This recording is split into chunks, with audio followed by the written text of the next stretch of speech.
Once upon a time, every business worked according to a book written by Uncle John. He was living on the hill, on the big chair.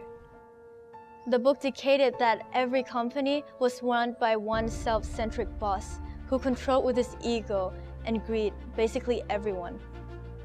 Things had to be done by his way because it was the way of the boss. Uncle John, who had his eyes and ears everywhere. When there was something growing, he quickly stood up and stepped on everything that would grow. One day, one of the workers was fed up with everything.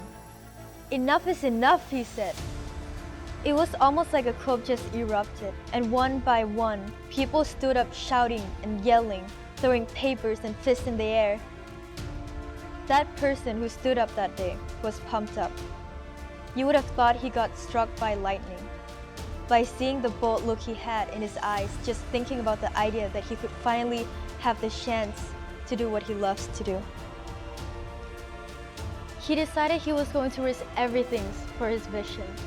A vision to create a company where there are no egocentric boss sitting on their big tables, aka Uncle John's.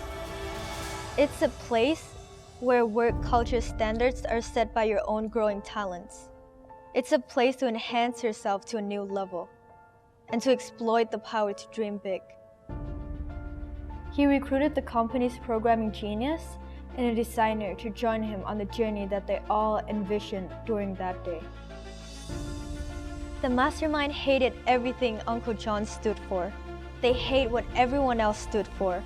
So where do you think they got employees that could share their own vision and fight for a new world? Toneyes created a beacon on a tower so they can learn how to become superheroes. With their powers combined, they saved the world from Uncle John's.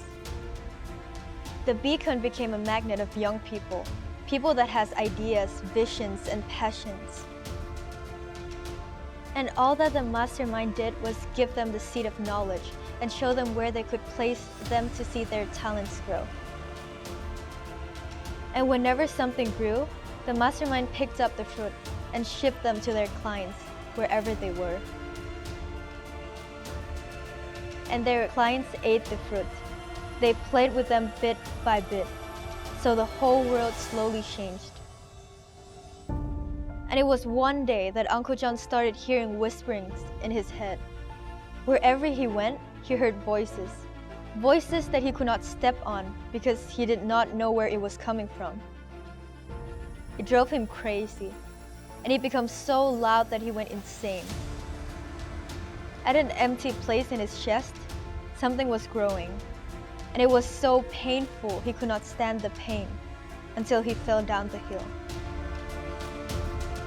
Where there was once an empty space, there was something new. Something that made his ears and his eyes see. He saw a different world full of ideas that were bigger than just him. The moral of the story is not about the good and the bad, not about Uncle John's. It's about the idea they have and the seeds that we plant.